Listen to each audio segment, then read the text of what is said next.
तीन दामाद की सास पार्ट 1। कावेरी जी के पति का देहांत हुए काफ़ी वक्त हो गया था। कावेरी जी की 3 बेटियां थी, ईशा, मोहिनी और सुहाना। तीनों ही काफ़ी होशियार और नौकरी करने वाली थी, लेकिन उन तीनों से कावेरी जी इतना प्यार करती थी कि उनकी शादी की उम्र होने पर भी उन्हें पराये घर भेजने का उनका मन ही नहीं हुआ। अरे तुम तीनों मेरे कलेजे का टुकड़ा हो। जब भी तुम्हारी शादी के बारे में सोचती हूँ ना, बड़ा डर लगता है। सही कहती हो मम्मी, हम भी आपसे बहुत प्यार करते हैं। हाँ, मम्मी पापा के जाने के बाद अब बिल्कुल अकेली हो गई हैं। और मम्मी, अगर हम तीनों शादी करके चले गए तो आपका ख्याल कौन रखेगा? लेकिन अपनी खुशी की वजह से मैं तुम तीनों को बिना शादी के भी तो नहीं देख सकती ना बेटा। समाज के हिसाब से देखे तो यह भी गलत होगा, और मैं ऐसा कुछ नहीं चाहती। लेकिन तुम तीनों से दूर होने के बारे में सोचती हूँ तो अजीब सा लगता है। लेकिन मम्मी, हम आपको इस तरह अकेला छोड़कर नहीं जा सकते। एक काम करते हैं मम्मी, शादी के बाद ना आप मेरे साथ मेरे ससुराल में चलना और मेरे साथ ही रहना। अच्छा, और तेरी सास मुझे रहने देगी तेरे ससुराल में? अरे बेटा, वहाँ ऐसा नहीं होता। बेटी की माँ कभी अपनी बेटी के ससुराल जाकर नहीं रह सकती। एक काम करते हैं माँ, आप ईशा और सुहानी की शादी कर दीजिए और मैं हमेशा आपका बेटा बनकर आपके साथ ही रहूंगी। मुझे नहीं करनी शादी।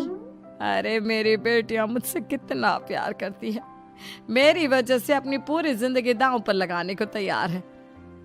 लेकिन मैंने ना इससे भी एक अच्छा उपाय सोचा है। क्या मम्मी? अगर आपके पास कोई सोल्यूशन है तो फिर क्यों परेशान हो आप? बताइए, क्या करना चाहती हैं आप? मैंने सोचा है कि अखबार में इश्तिहार देकर तुम तीनों के लिए 3 घर जमाई दामाद ढूंढ लूंगी। वैसे भी नौकरी तो तुम तीनों अच्छे से कर लेती हो, कमा भी अच्छा खासा लेती हो। कोई भी लड़का तैयार हो जाएगा तुमसे शादी करने के लिए। अरे मम्मी, ये हुई ना बात। इससे हमें आपसे दूर भी नहीं जाना पड़ेगा और आपको अकेला भी नहीं रहना पड़ेगा। हाँ मम्मी, ये बहुत अच्छा तरीका है। मैं तो कहती हूँ आज ही अखबार में ऐड निकलवा देते हैं। बिल्कुल, आज ऑफिस जाते वक्त मैं ये काम कर दूंगी। और कुछ ही दिनों के बाद कावेरी जी को 3 घर जमाई दामाद विवेक, सुमित और अविनाश मिल जाते हैं और वो उन तीनों लड़कों से अपनी तीनों बेटियों की शादी करवा देती है। शादी के कुछ दिन के बाद, अरे अब शादी हो गई, छुट्टियां खत्म, तुम तीनों जाकर नौकरी करो, कुछ काम करो। अरे मम्मी जी, कमाल करती हैं आप। अब घर जमाए इसलिए थोड़ी ना बनाए कि हम बाहर जाकर नौकरी करें। मम्मी जी, मेरा तो घर जमाई बनने का मकसद ही यही था कि कमाने वाली बीवी मिल जाए। बाहर जाकर काम करने से तो मेरा दिल घबराता है। घर का कोई काम है तो बता दीजिए मुझे। अगर ऐसी बात है तो शाम का खाना बनाओ। मेरी बेटियां नौकरी से थकी हारी आती है, अब नौकरी नहीं कर सकते तो कोई बात नहीं, घर का काम करो तुम लोग। मैं तो घर का काम करने में बहुत खुश हूँ, बस ये बाहर धूप में निकलना, रास्ते में जाना, नौकरी करना, ये सब मुझसे नहीं होता। बिल्कुल ठीक कह रहा है सुमित। अरे गर्मी में, बारिश में, सर्दी में घर से निकल कर जाना और उधर बॉस की चिक चिक सुनना, इससे बढ़िया तो ये है कि मैं घर में झाड़ू पोछा कर लूँ। ठीक है, फिर तुम झाड़ू पोछा करना। अविनाश शाम का खाना बनाएगा और विवेक तुम सुबह का नाश्ता और खाना बनाओगे। मेरे तीनों दामाद घर संभालेंगे और बेटियां नौकरी करेंगी। अगले दिन सुबह के वक्त, मम्मी मुझे ऑफिस के लिए देर हो रही है, नाश्ता चाहिए। अरे उस विवेक से कहा तो था कि सुबह का नाश्ता उसे उठकर बनाना है। अभी जाकर देखती हूँ क्या कर रहा है विवेक। अभी तक सोया हुआ है क्या? सुबह के 10 बज गए हैं। सोने दीजिए ना मम्मी जी, क्या हमेशा हिटलर की तरह हाथ में डंडा लेकर खड़ी रहती हैं। मैंने कहा सीधे उठकर खड़े हो जाओ और जाकर नाश्ता बनाओ। लेकिन मम्मी जी, बिस्तर में से निकलते ही कोई नाश्ता कैसे बनाएगा? 2 मिनट, वॉशरूम जाकर आता हूँ। बिल्कुल नहीं, सीधे रसोई में पहुंचो, मेरी बेटी को ऑफिस जाने में देर हो रही है। कुछ देर के बाद, हे भगवान, दोपहर के 12 बजे हैं लेकिन घर इतना गंदा पड़ा है। सुमित से कहा था मैंने समय पर झाड़ू पोछा कर देना। सुमित, कहाँ हो तुम? क्या हुआ मम्मी जी? सुबह की चाय तो पीने दीजिए। आप भी हद करती हैं, चिल्लाती ही रहती है। ये सुबह की चाय है या दोपहर की चाय? अगर तुम 12 बजे उठकर सुबह की चाय पियोगे तो क्या शाम का खाना रात के 3 बजे खाओगे? मम्मी जी चिल्लाइए मत, बताइए बात क्या है। अरे 12 बज चुके हैं, अभी तक झाड़ू पोछा नहीं हुआ। घर में देखो कितनी गंदगी है। अच्छा, तो आप इसलिए परेशान हैं। वो क्या है ना मम्मी जी, आज मेरे हाथ में दर्द हो रहा है।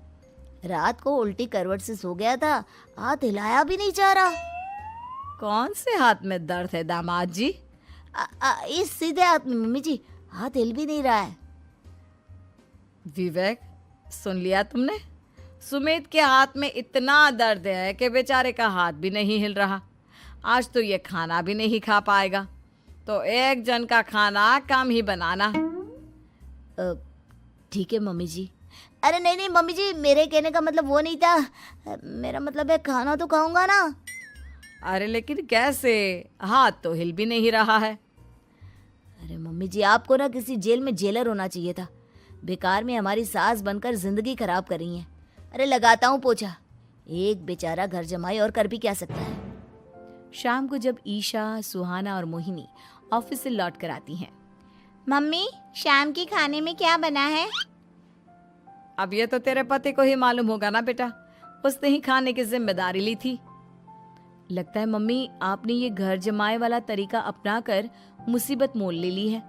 आपके तीनों घर जमाए कितने आलसी हैं। मेरे वाले को देखो, दोपहर के 12 बजे सुबह की चाय पीता है और काम क्या करना चाहता था? घर का झाड़ू पोछा। मम्मी बता रही थी कि आज उसने घर का झाड़ू पोछा शाम के 5 बजे किया था। अब क्या बताऊं बेटा, सुबह से हाथ दर्द का बहाना करके बैठ गया था। कहता है हाथ में बहुत दर्द हो रहा है, हिला भी नहीं जा रहा। सब बहाने मम्मी। ये तीनों घर जमाए मिलकर ना बस बैठकर खाना खाना चाहते हैं, काम धाम तो बिल्कुल नहीं करना चाहते। अरे लेकिन ऐसे काम नहीं चलेगा ना, मुझे इन तीनों को सबक सिखाना ही पड़ेगा। अरे तो मम्मी, आप हिटलर से कम है क्या? आपने जब हम तीनों को सबक सिखा कर इतना लायक बना दिया, तो इन तीनों नालायक दामाद को भी आप कुछ न कुछ तो बना ही देंगी। हाँ मम्मी, बस अपने अंदर के हिटलर को बाहर लाइए और अपनी तीनों दामादों को अच्छी तरह से सबक सिखाइए। रही बात आपकी बेटियों की, तो हम तीनों तो हमेशा से आपके साथ हैं। अरे लेकिन बेटा, इस काम के लिए तुम तीनों को मेहनत करनी पड़ेगी। कैसी मेहनत मम्मी? ऑफिस में तो वैसे ही बहुत मेहनत करते हैं हम तीनों। अरे प्रेग्नेंट हो जाओ, प्रेगनेंसी का बहाना बनाकर कह दो कि तुम तीनों ने नौकरी छोड़ दी है 2 साल के लिए, और जब घर में खाने के पैसे नहीं होंगे तो अपने आप काम पर जाएंगे ये तीनों। वाह मम्मी, क्या आइडिया दिया है। मैं तो कल ही जाकर कहने वाली हूँ कि मैं प्रेग्नेंट हो गई हूँ। फिर देखना कैसे मेरा पति अविनाश भाग भाग कर काम पर लग जाएगा। और फिर 2 दिन के बाद, सुमित, मैं ना प्रेग्नेंट हूँ और इसलिए अगले 2 साल के लिए मैंने अपनी जॉब छोड़ने का फैसला ले लिया है। विवेक, पापा बनने वाले हो तुम। अब से ना तुम्हें ऑफिस जाना होगा, क्योंकि मैं तो 2 साल के लिए छुट्टी पर चली गई हूँ। अविनाश, अब तुम्हें जिम्मेदारी संभाल लेनी चाहिए, वरना ये घर कैसे चलेगा।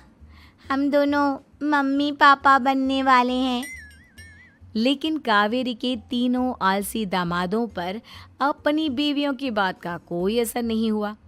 धीरे धीरे कावेरी जी को चिंता होने लगी, क्योंकि उनके प्लान के हिसाब से तीनों बेटियों ने ऑफिस जाना बंद कर दिया था।